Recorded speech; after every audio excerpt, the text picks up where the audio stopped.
Greetings, this is the Great One himself with an Anarchy moment. This one might be pretty short, because first of all, I'm hungry and I need food. Second of all, I have disc 3 of the final season of Spartacus to go and watch. I almost didn't even record an Anarchy moment, I almost just went with Spartacus. So you're competing with Spartacus right now, right here. You're lucky you're winning. Here's something I want to toss out. This has surfaced in a couple of different places.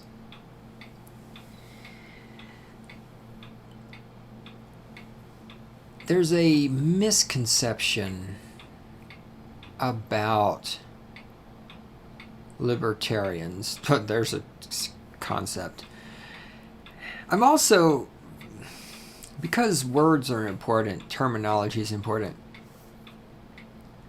I'm really trying to move away from using the term libertarian when I'm trying to be precise, simply because libertarian has been so co-opted by the right wing, by the Republicans, by the conservatives, in a desperate attempt to save themselves from degenerating, and in an attempt to free themselves from the fact that just as liberal has become a dirty word, conservative is also becoming a dirty word. There's this notion floating around that if you're a libertarian, you must be accepting of all things. And this is absolutely 100% untrue. Now, first of all, if you're an ANCAP or if you're a libertarian, if you are a person who adheres to the zero aggression principle and the idea of property rights, I also don't like property rights because as a term, as a word, as a phrase, because as I've said before, there is no fucking such thing as rights. There are no rights. The only rights you have are the rights that you can keep. And so I'm currently mulling over new terminology to replace property rights, because every time I say property rights, it resurrects the specter of the concept of rights, which do not exist. And I feel like it throws a spanner into the works philosophically. And I really want to get rid of this whole concept of rights because they don't exist. Okay. If you're a person who adheres to the zero aggression principle and a person who respects property rights, first of all, you cannot be in a state of mind where anything goes and anything is permissible, because of course anything which infringes upon the property rights of another person or upon your property rights, and anything which is the initiation of force against another person, well, those things cannot stand. So right there, basically in that sense, the idea that somebody who is an anarcho-capitalist is going to be approving of everything is nonsensical. But let me drill this down a little more because that's probably obvious in a lot of ways. So let me drill this down a little bit more to what I'm saying. And specifically, and I'm going to talk more about this because there's something coming that it's coming out tomorrow on the internet, and I haven't read it yet, but I know the gist of it, and there's going to be I'm going to be doing some discussion about this, and this is something of a lead up to that. And so what I'm talking about here is shaming. For example, Return of King's website did Fat Shaming Week, where they spent an entire week on the internet shaming fat women. And people who are outside of the anarcho-capitalist and libertarian movement want to say to libertarians, you can't engage in shaming other people for their behavior because libertarians are supposed to approve of everything. They want to say, well, you cannot disapprove of people, for example, for being homosexual or being transsexual, because libertarians are supposed to be approving of everything. And this is absolute fucking horseshit. first of all, the aspect of shaming, in generally speaking, before we start getting specific to shaming fat people or shaming homosexuals or shaming transsexuals or, shaming government employees or what the fuck ever.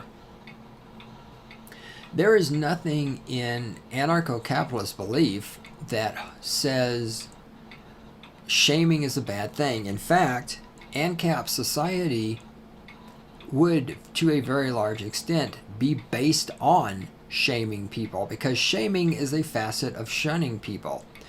Again, even you hear even Stefan Molyneux talking about this, right? What's he always saying? In ANCAP society, you have insurance. So you have insurance for this, insurance for that. And if you don't pay your insurance, right, all right, let me back up a second.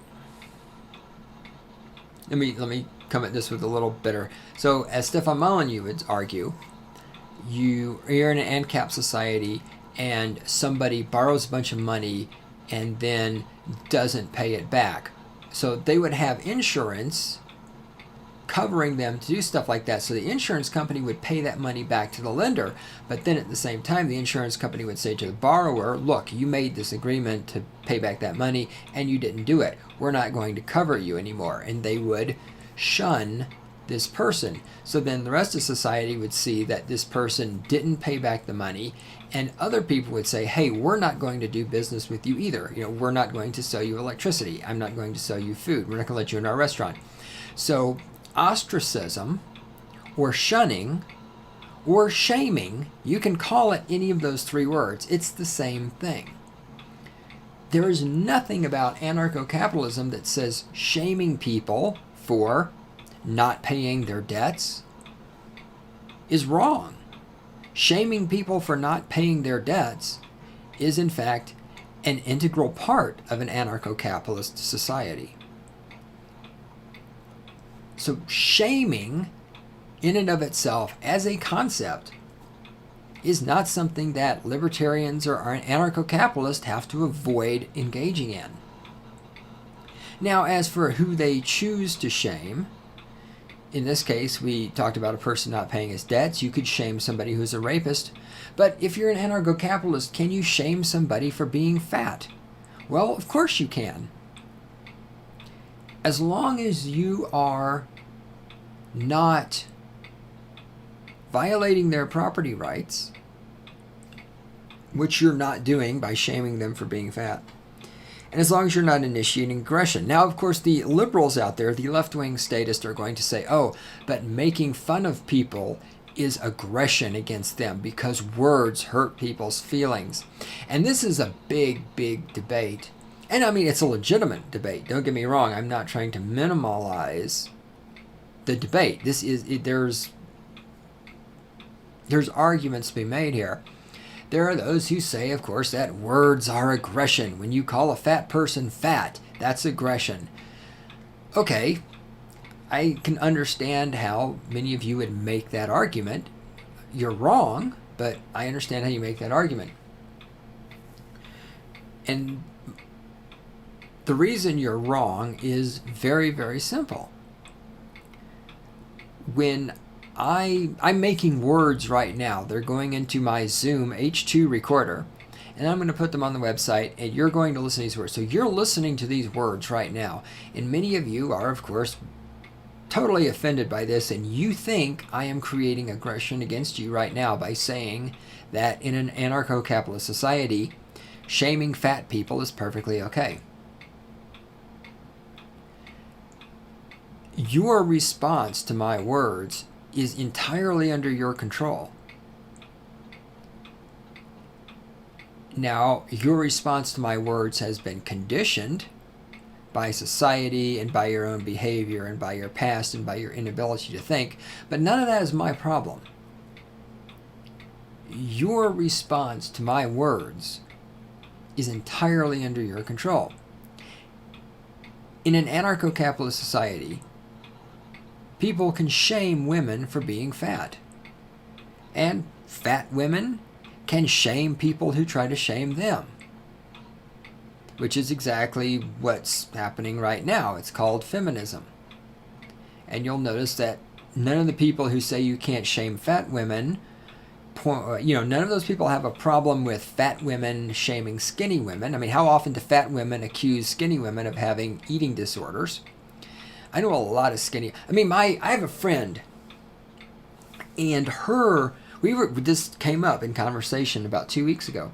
We were just somehow or another, we got on a topic, something like this, and she was talking about how other women are always telling her she is too skinny and she needs to gain weight. And what have I said before about women? Women always want other women to get fatter because fat women can't lose weight, right? And as I've said this a million times already, men compete and raise the bar for everybody. Women attempt to drag everyone down because no woman is ever going to attempt to elevate herself. So she's got all these women telling her she's too skinny. My friend is not too skinny. Her body is, and I'm not sexually attracted to her at all. If I was, I'd be happy to say so because I don't have a problem saying that. But her body is absolutely perfectly fantastic exactly the way it is. She works outdoors a lot. She does a lot of things that she doesn't spend a lot of time at a desk. She's got great muscle tone. Hell, her muscles are fucking bigger than mine are. I mean, her body is fucking perfect. She has no excess body fat. She's great curves. There's nothing wrong with her. There's nothing fucking wrong with her body, which is, of course, why other women are trying to tell her that she needs to be fat. Because other women are fat.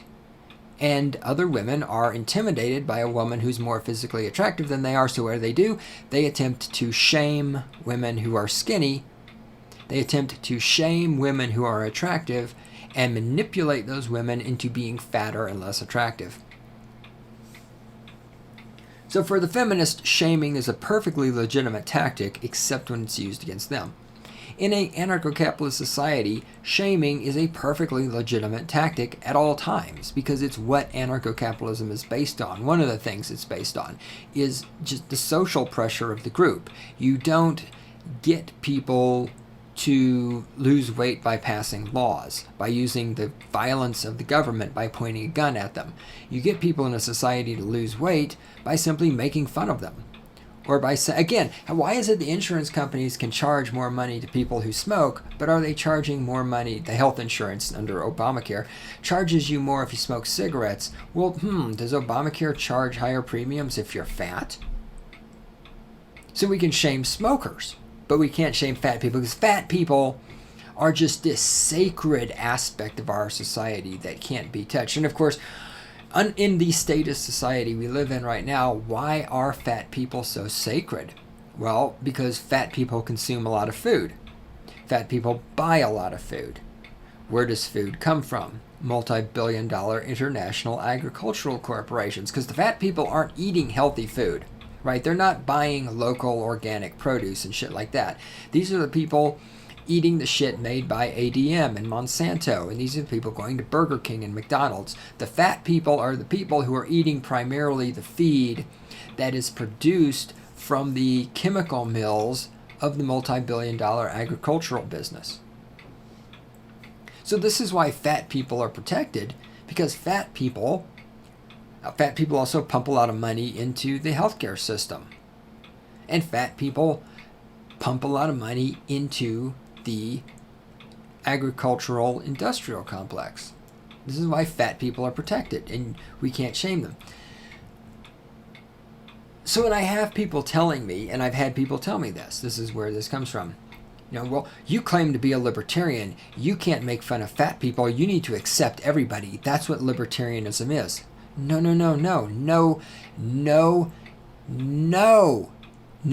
you stupid motherfucker. Libertarianism, anarcho-capitalism, does not mean accepting everybody. You don't have to accept homosexuals to be an ANCAP. You don't have to accept fat people. You don't have to accept black people.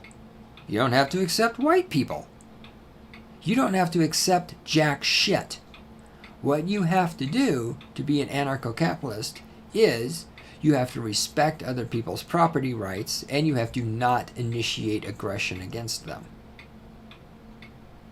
So you can disapprove, and I'm using homosexuals because this is it's a good, great controversial example, which pisses people off, which is, for those of you who are new, my goal with this podcast is to piss in people's cornflakes. The more people hate me, the better I feel. You can be an ANCAP and disapprove of homosexual behavior. What you can't do is be an ANCAP and initiate aggression against homosexuals. You can't be an ANCAP and send the government to initiate aggression against homosexuals for you. You can't be an ANCAP and steal property from a homosexual.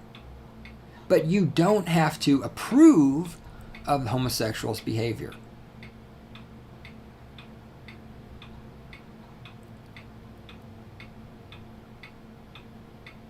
And I do understand why this is so complicated, actually, because people don't define their terms, and because people don't really understand what they're talking about, and people out there who don't know anything about libertarianism want to talk about libertarianism, and you got people like Glenn Beck, who calls himself a libertarian and just like makes me want to shoot myself in the face, and all this other stuff. So in a way, I can understand why some of you out there are really fucking confused about this, and why you think that being a libertarian means you have to, that a person who is a libertarian is a person who must approve of everything else and cannot be critical of other people. And again, the idea that believing in the zero aggression principle and property rights means that you somehow give up the privilege of being critical of other people.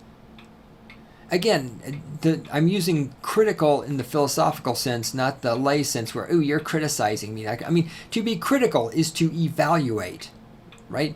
You build a fucking chair. You are critical of the chair you built. You evaluate the chair. Is it built well? Does it look nice? Is it going to hold up the weight of a person sitting on it? Does it match the other 3 chairs that you've built? Is it too tall? Is it too short? That is to be critical of the chair. To be critical of something is to evaluate it. And to be a anarcho-capitalist or to be a libertarian does not mean that you've said, I'm not going to evaluate the things around me. You can evaluate homosexuals. You can evaluate fat people.